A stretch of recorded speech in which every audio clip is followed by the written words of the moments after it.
କାହିଁକିନା ଆପଣମାନେ ଜାଣିପାରୁଥିବେ ମୋର ଅବସ୍ଥା କୋଉ ଭଳିଆ ଆଉ ଦେହର ଅବସ୍ଥା କୋଉ ଭଳି ଥିବ। ତେଣୁ ଆପଣମାନଙ୍କୁ ଆଉ କହିବାକୁ ପଡ଼ିବନି। ତାପରେ ବି ମଧ୍ୟ ଆପଣମାନଙ୍କ ପାଇଁ ମୁଁ ଭିଡ଼ିଓ ନେଇକି ଆସିଲି।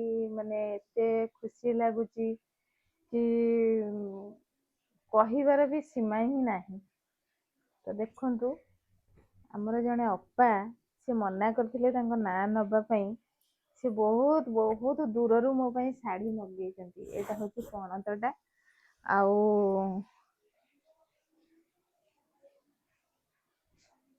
ଏଇଟା ହେଲା ବ୍ଲାଉଜ ପିସ୍ଟା, ଆଉ ଏଇଟା ହେଲା ବଡିଟା। ଶାଢ଼ୀ କେମିତି କ'ଣ ଲାଗୁଛି ନିହାତି ଭାବରେ କମେଣ୍ଟ ମାଧ୍ୟମରେ ଜଣେଇବେ। ଆଉ ସେ ଅପା ପଠେଇଛନ୍ତି, କାହିଁକି ପଠେଇଛନ୍ତି, କ'ଣ ପାଇଁ ପଠେଇଛନ୍ତି ସେଇଟା ବି ନିହାତି ଭାବରେ ଆପଣଙ୍କ ସହିତ ସେୟାର କରିବି। ଯୋଉଟା କି ମୁଁ ସେ ଜିନିଷକୁ ମାନେ ମନେଇବା ପାଇଁ ପସନ୍ଦ କରେନି। ଆଉ ମ୍ୟାକ୍ସିମମ୍ 2 ବର୍ଷ 3 ବର୍ଷ ହେଲା ଜଗାର ସେବାରେ ହିଁ ପଳାଏ ରଥଯାତ୍ରାରେ।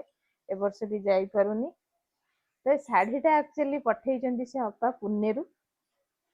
ଆଉ ମାନେ ପଠେଇଛନ୍ତି କାଲି ଆକ୍ଚୁଆଲି ରଥଯାତ୍ରା ଦିନ ମୋର ବିବାହ ବାର୍ଷିକ ଉତ୍ସବ, ସେଥିପାଇଁ ପଠେଇଛନ୍ତି। ଏଇଟା ସିଏ ମୋତେ ଗିଫ୍ଟ ଆକାରରେ ଦେଇଛନ୍ତି। ଅପା ମାନେ ସିଏ ଗୋଟେ ମା ବୟସରେ ହେବେ, ବହୁତ ବଢ଼ିଆ ଲୋକ ସିଏ। ମାନେ ମତେ କେତେ ରିକ୍ୱେଷ୍ଟ କଲେ କି ନାଇଁରେ ମା ମତେ ଖାଲି ତ ମାନେ ମୁଁ ଜାଣିନଥିଲି କି ସେ ଶାଢ଼ୀ ଦେବେ ବୋଲି।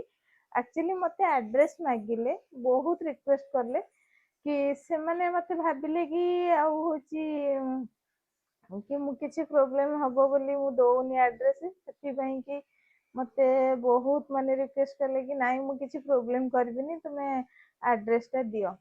ସେଠୁ ବହୁତ କଷ୍ଟରେ ଆଡ୍ରେସଟା ଦେଲି। ଦେଲା ପରେ ସେ ଗିଫ୍ଟଟା ମୋ ପାଇଁ ପଠେଇଛନ୍ତି। ତ ମତେ ତ ମାନେ ଗିଫ୍ଟ ମାନେ ତ ବହୁତ ଭଲ ଲାଗୁଛି, ବହୁତ ସୁନ୍ଦର ଲାଗୁଛି। ଆଉ ଶାଢ଼ୀ ପିନ୍ଧିଲେ ବି ବହୁତ ଭଲ ଲାଗିବ। ଆଉ ଅପା କ୍ଷମା କରିବେ, ମୁଁ ଆକ୍ଚୁଆଲି ବ୍ଲାଉଜ ପିସ୍ କାଟିନି କି ତାର ପାଢ଼ୀ ବି ମାନେ ଯୋଉ ପକାନ୍ତି ଫଲ୍ଟା ଯୋଉ ପକାନ୍ତି ସେଇଟା ବି ପଡ଼ିନି। ଆଉ ମୁଁ କାଲି ପିନ୍ଧି ପାରିବିନି, କିନ୍ତୁ ନିହାତି ଭାବରେ ମୁଁ ଯିବି ପୁରୀ। ଆମର ସୁନାବେଶକୁ ପ୍ରୋଗ୍ରାମ ଅଛି। ମୁଁ ଚେଷ୍ଟା କରିବି ପିନ୍ଧିବା ପାଇଁ, କାହିଁକି ନା ଆମର ଇନଫର୍ମ ଅଛି, ଯାହାହେଲେ ବି ସେଠି ଇନଫର୍ମ ପିନ୍ଧା ହବ। ତ ଚେଷ୍ଟା କରିବି ଏଇଟା ପିନ୍ଧିବା ପାଇଁ। ଆଉ ଅପା ଆପଣଙ୍କ ଗିଫ୍ଟଟା ମତେ ବହୁତ ବଢିଆ ଲାଗିଲା। ଆଉ ସାଙ୍ଗମାନେ ଆପଣ ମାନେ କୁହନ୍ତୁ କେମିତି ଲାଗିଲା ଅପାଙ୍କର ଗିଫ୍ଟଟା। ମୁଁ ଜାଣିନଥିଲି, ମୁଁ କେବେ ବି ଇମାଜିନ କରିନଥିଲି କି ମତେ କିଏ ଗୋଟେ ଶାଢ଼ୀ ଗିଫ୍ଟ କରିବେ, କି ଖାସ କରି ମାନେ ଆନିଭର୍ସରୀ ପାଇଁ ହେଲା। ପ୍ରଥମ କଥା ଗଲା, ଆଉ ଗୋଟେ ଜିନିଷ ମୁଁ ମଗେଇଥିଲି ଅନଲାଇନରେ ଆସିକି ପହଞ୍ଚି ଯାଇଛି। ଦେଖନ୍ତୁ,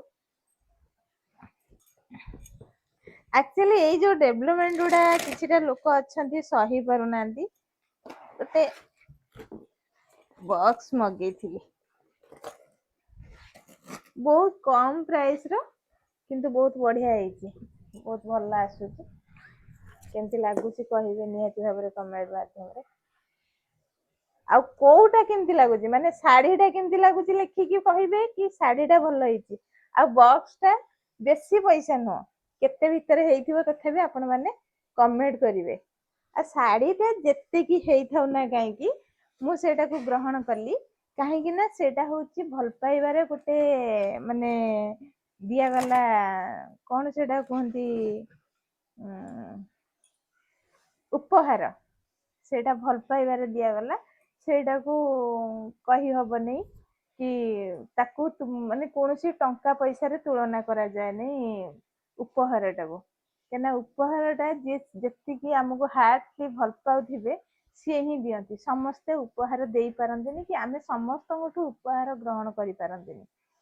ତେଣୁ ଉପହାରଟା ଉପହାର, ତେଣିକି ଟଙ୍କାକରେ ହେଇଥାଉ କି 5 ଟଙ୍କାରେ ହେଇଥାଉ କି 5,000 ହେଇଥାଉ, ସେଇଟା ମ୍ୟାଟର ନୁହଁ। କିନ୍ତୁ ଉପହାରଟା ଉପହାର। ତ ଦେହ ତ ଯାହା ଖରାପ ଥିଲା ଥିଲା, କିନ୍ତୁ ଆଜି ମୁଁ ରୋଷେଇ ଘରେ ପଡିକି ପୁରା ଗୋଟେ ସାଇଡ ମୋର ପୁରା ପେନ୍ ହଉଛି। ତା ସତ୍ତ୍ୱେ ବି ମୁଁ ଆସିକି ଆପଣ ମାନଙ୍କ ସହିତ ଯୋଡି ହେଇକି ଭିଡିଓ କରୁଛି।